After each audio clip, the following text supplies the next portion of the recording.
Hey, Mark from Sound Matters here, talking all things vinyl as always. Today we're taking a look at a turntable. It's an entry-level turntable. It is the Pro-Ject E1, which is very much in the same sort of category and vein as Fluence and U-Turn, Audio-Technica, some of the Sony models as well, that kind of bracket. It's a first turntable, or perhaps perfect for somebody who's just returning to the vinyl hobby after many years. But does the Pro-Ject E1 measure up? Is it any good? Is it worth your hard-earned cash? Let's take a look. We're going to find out in the video. So the E1, which is sat behind me at the moment in this room, comes in three different versions. You can get the regular one, which has no built-in phono preamp, nothing else. And then you've got the E1 phono, which of course naturally has a built-in phono preamp. And then of course the E1 BT, which comes with a built-in phono preamp and Bluetooth connectivity. It also comes, the E1, in black, white, or a walnut effect finish. Now, Pro-Ject have a long-standing history of producing affordable turntables that deliver very good performance. They're always very minimalistic generally, so the focus is on getting the basics right, making sure that it tracks well, that it actually plays, does the job of playing a record as well as it can at a reasonable cost. And the way that they achieve that is by essentially stripping out the vast majority of the bells and whistles and cutting costs where it doesn't affect the sound quality too greatly. So the E1 is certainly no different. So if we look at the web page here, they state that the E1, which they say stands for entry one, essentially into the world of analog sound. So this is meant to be an accessible beginner's turntable, and as they say here, that it's aiming to deliver great sound experience on a limited budget. So it's very much firmly rooted in the historical kind of, if you like, Pro-Ject ethos here. Like a lot of the affordable Pro-Ject turntables, this model comes pre-fitted with an Ortofon OM5E cartridge, which in my humble opinion is a really good beginner's cartridge that's really affordable and produces fantastic balanced sound. It has an elliptical styli. As I say, it just produces a fantastic result considering how affordable it is. So it's nice to see that it comes pre-fitted with a good sounding cartridge. It's obviously a popular one among many other manufacturers who produce affordable turntables. Said Ortofon cartridge is attached to a special kind of tone arm that's an aluminium tone arm that is completely preset at the factory, ready to go right out of the box, which may well please those who are brand new to the vinyl hobby. So you don't have to do anything in terms of setting the tracking force with a counterweight or applying anti-skating, which traditionally with Pro-Ject turntables has meant that kind of little fishing wire type cord that's been a mainstay of Pro-Ject turntables since their first model in 1991. So none of that is required, which, when I first looked at it, I kind of thought, this is a kind of cheapening of the product. But then I kind of thought about it a little bit further and thought, if I was getting into vinyl for the first time, I'd probably find setting that counterweight with the traditional, setting the traditional counterweight, balancing the tone arm, applying the correct tracking force, setting the anti-skating correctly. It's all quite intimidating for somebody getting straight into vinyl. So if this is pre-tuned to work perfectly with this Ortofon cartridge, then perhaps really this is a really clever move to make sure that nothing can go wrong or that it doesn't put somebody off getting into the vinyl hobby because of those complications. Now, the downside of this is that it does limit the upgrade path in terms of what you could do in terms of replacing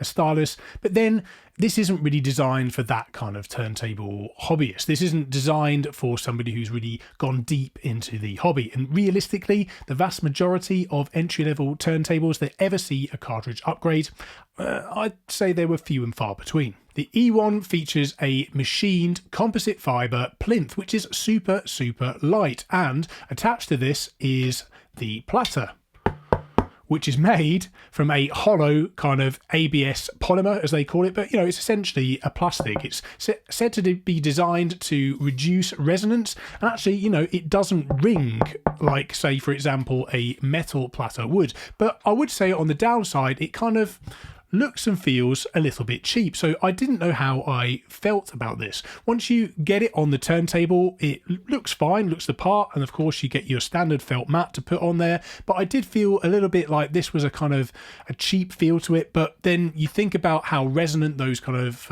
big solid aluminium plinths are on many other competitor turntables, and perhaps this just might have some sonic advantages. This would certainly be a lot cheaper to produce than, say, an acrylic platter, which of course has fantastic sonic benefits. Underneath this platter is a traditional belt drive system with a sub-platter and a motor, obviously attached via the belt. Now, one of the coolest things about this turntable for the price is the ability to change the speed using a simple rocker switch on the side of the plinth. There's no messing about moving the belt from one pulley to the next with this turntable, or having to, at worst, lift the platter up to move the belt manually yourself. There's none of that messing about. You can simply switch between 33 1/3 RPM and 45 RPM, depending on which side of the rocker switch you sit. Being able to change the rotation speed so easily is incredibly handy and very welcome as a feature. But because this turntable is so light, because of the materials it's made out of, and essentially it only weighs about 3.5 kilograms or 7.7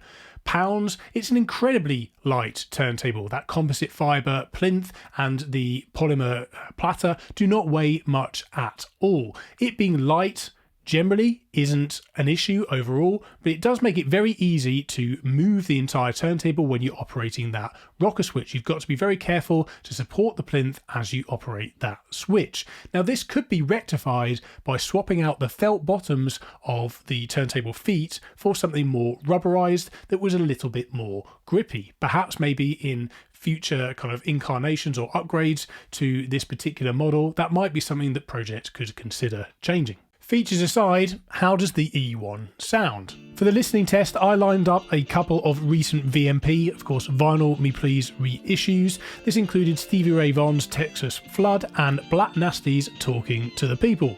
Also lined up a copy of Radiohead's Kid A for a more electronic kind of vibe. The version of the E1 I am testing is the E1 Phono. I was sure to make sure that I listened through both the built-in Phono stage and using an external Phono preamp.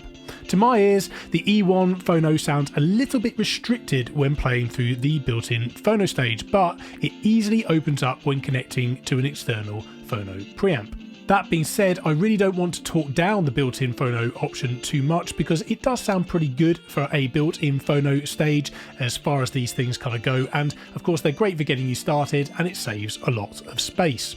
Overall, I think the E1 is incredibly impressive sounding for the price. I think Black Nasty's album in particular, when I was listening, sounded very punchy and dynamic through this turntable. It's a lively and engaging listening experience that will have any new or returning vinyl lover eager to hear more. Spinning Radiohead's Kid A, the E1 handled the broad palette of this album with absolute ease, showcasing a rich and deep sound quality that had me gripped from start to finish. As is to be expected with an affordable turntable, there's not quite the same level of depth, finesse and width of more expensive decks, but I think at this price I really don't have any complaints whatsoever. Overall, and in conclusion, paired with a very good quality external Phono preamp, I can highly recommend the E1 as an affordable first turntable. I would prefer a weightier design, but at this level of the market, I accept that compromises have to be made somewhere. Where the E1 really shines, though, is in delivering an extremely capable vinyl playback performance at a very attractive price. At the time of this video, the base model comes in at just $350 or £230.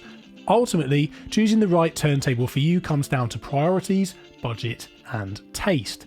In that sense, the Pro-Ject line of turntables cater very well to any level of experience and disposable income. If the weight of the overall turntable is a deal breaker to you, then consider looking at Pro-Ject's T1 model, which is the next level up, costing a little bit more, but gaining you a machined wood plinth and an audiophile glass platter.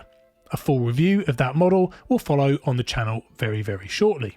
So that concludes today's review. Thank you ever so much for watching. As always, let me know your thoughts and questions down in the comments box as always. And just before I leave, a huge shout out to Groove Washer and 12-inch, who are the sponsors of this show, help make all this content possible. There are discount codes to their products. Of course, Groove Washer makes absolutely fantastic record cleaning products, and 12-inch make these great record display systems that I use to display records behind me in each and every video, made of sustainable bamboo, which is really cool. As I say, 10% discount code, which helps support the channel, which I really appreciate. 10% off your orders, and that's no extra cost to you. Now, of course, if you're new to this channel, please do consider subscribing. But until that next video, which we'll hopefully see you in, keep spinning.